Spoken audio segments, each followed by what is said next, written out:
નમસ્કાર વિદ્યાર્થી મિત્રો, all in one study digital YouTube ચેનલમાં દરેક વિદ્યાર્થીનું સ્વાગત છે. વિદ્યાર્થી મિત્રો, આપણે પાર્ટ 1 આકૃતિ વિભાગનો જોયો હતો આગળ. આજના વિભાગમાં આપણે સમાન આકૃતિ જુદી પડતી આકૃતિ જ ગોતવાની છે અને જુદી પડતી આકૃતિ ઓળખો આગળનો એક વિડિયો જોયો તો આ વિડિયોની અંદર આપણે બીજી કેટલીક આકૃતિઓને સોલ્વ કરવી છે. એટલા માટે આ એનો ભાગ જ છે, પણ કેવો છે? પાર્ટ 2.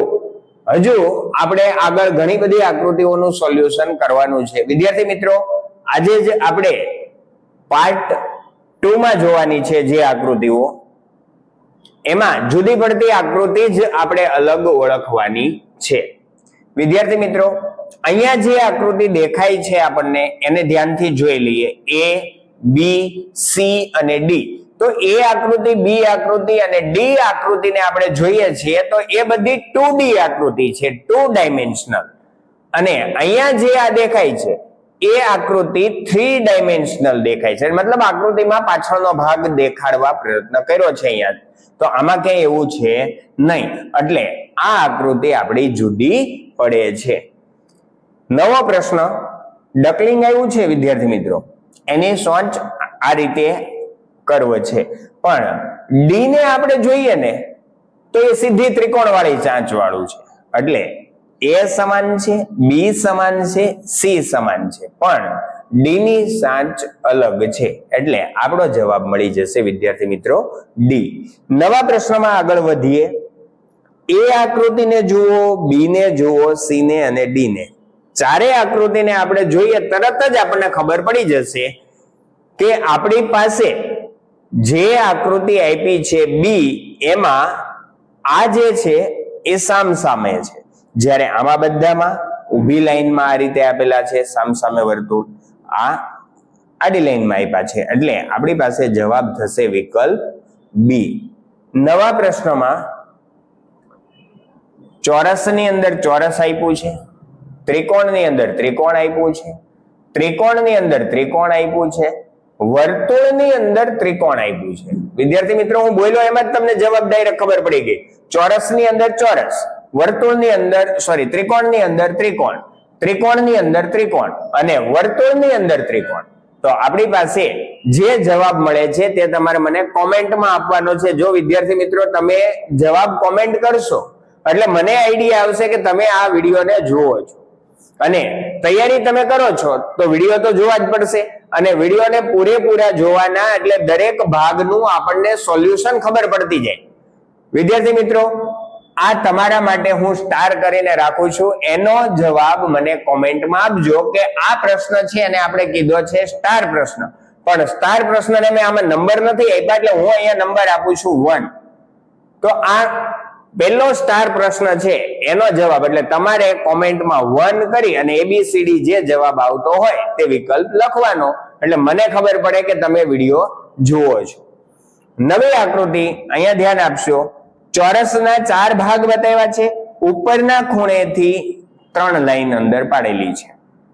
એવી જ રીતે 4 ભાગ છે, અહીંયા ખૂણેથી આપણે 3 પાર્ટ પાડ્યા છે.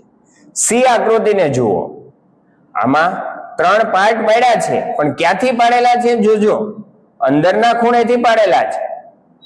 ડી આકૃતિને જુઓ, એમાં 4 પાર્ટ પાડ્યા છે, પણ ઉપરના ખૂણેથી આપણે 3 પાર્ટ પાડી દીધા છે એના. તો અહીંયા ભાગ એના ઓલરેડી આ ખૂણેથી પાડવાના હતા તો સમાન થતી હતી, પણ અહીંયા એ રીતે ભાગ નથી પડતા, એટલા માટે આપણી પાસે જવાબ આપણે મળે છે સી. નવો પ્રશ્ન, લંબચોરસ આપ્યું છે, એનો એક ખૂણો ડાર્ક આપ્યો છે, એની સામે તીર મારેલું છે. લંબચોરસ આપ્યું છે, એક ખૂણો ડાર્ક આપ્યો છે અને એની સામે અંદરથી તીર મારેલું છે. લંબચોરસ છે, ડાર્ક ત્રિકોણ આપ્યો છે ખૂણો, અંદરની સાઈડ તીર આપ્યું છે, તો કે એ સમાન છે, બી સમાન છે, સી સમાન છે. ડી ને જુઓ, લંબચોરસ આપ્યું છે, એક ખૂણો ડાર્ક આપ્યો છે, પણ તીર એની અંદર નથી જતું. તીર શું બતાવ્યું છે? એમાં બહાર આવતું બતાવ્યું છે, એટલે આપણો જવાબ થશે વિદ્યાર્થી મિત્રો ડી. નવા પ્રશ્નમાં આપણે આગળ વધીએ. આપણને એક તીર આપવામાં આવેલું છે, ખૂણો આપવામાં આવેલો છે. અહીંયા પણ એ રીતે જ આપવામાં આવ્યો છે, કાટકોણ તીર બનાવે છે, અહીંયા કાટકોણ બનાવે છે, જ્યારે અહીંયા કાટકોણ બનતો નથી. એટલે આપણો જવાબ થશે વિકલ્પ સી. નવા પ્રશ્નમાં જુઓ, બે ચોરસ સામેની બાજુમાં વચ્ચે ગોળ, બે ચોરસ સામેની બાજુમાં વચ્ચે ગોળ, બે ચોરસ સામેની બાજુમાં વચ્ચે ગોળ, બે ચોરસ સામેની બાજુમાં વચ્ચે ગોળ, પણ વચ્ચે નથી. બરાબર, ક્યાં આપ્યું છે? કોઈ એક ખૂણા ઉપર, અને ખૂણા ઉપર છે એટલે આ એ, બી અને સી ત્રણેય કરતા આકૃતિનો વિકલ્પ ડી જુદો પડે છે. એટલે વિદ્યાર્થી મિત્રો ડી આપણો જવાબ થશે. નવા પ્રશ્નમાં આપણે આગળ વધીએ. અહીંયા આપણને થોડા જે ચતુષ્કોણો આપ્યા છે એમાં એ, સી અને ડી એ સમાંતર બાજુ ચતુષ્કોણ આપ્યા છે, જ્યારે બી છે એ લંબચોરસ ટાઈપ આપવામાં આવ્યું છે. એટલે બી આપણો જવાબ થશે. નવા પ્રશ્નમાં આપણે આગળ વધીએ. આકૃતિને ધ્યાનથી જોઈશો. 1, 2 અને 3 વર્તુળ અને અંદર આપ્યું છે ત્રિકોણ. 1, 2, 3 વર્તુળ અંદર આપ્યું છે ચોરસ. 1, 2, 3, 4 વર્તુળ અંદર આપ્યું છે ચોરસ. હવે 1, 2, 3, 4, 5 વર્તુળ અને અંદર આપ્યું છે પંચકોણ. જો 3 વર્તુળ તો 3 બાજુ વાળી આકૃતિ, અહીંયા 3 વર્તુળ તો અંદર 4 બાજુ વાળી આકૃતિ આપી છે, અહીંયા 4 વર્તુળ તો અંદર 4 બાજુ વાળી આકૃતિ આપી છે, અહીંયા 5 વર્તુળ તો 5 બાજુ વાળી એટલે કે પંચકોણ આકૃતિ આપી છે. હવે આપણને ખબર પડી ગઈ 3, 3, 4, 4, 5, 5 સમાન છે. અહીંયા ત્રિકોણ હોય તો એ સરખું થાય, એટલે ત્રિકોણ નથી પણ આપણને આપવામાં આવેલો છે ચોરસ. એટલે આપણો વિભાગ બી આકૃતિ આમાં વિકલ્પ બી એ ફાઇનલ જવાબ થશે. વિદ્યાર્થી મિત્રો આગળના પ્રશ્નને જોઈએ તો અહીંયા આ રીતની ચોકડી આપવામાં આવી છે, એમાં બાકીની 3 આકૃતિને જોઈએ ને બી, સી અને ડી, તો એના એક છેડા ઉપર ગોળ આપવામાં આવ્યું છે, જ્યારે એમાં એ આપવામાં આવેલું નથી. એટલે એ આકૃતિ આપણો જવાબ થશે.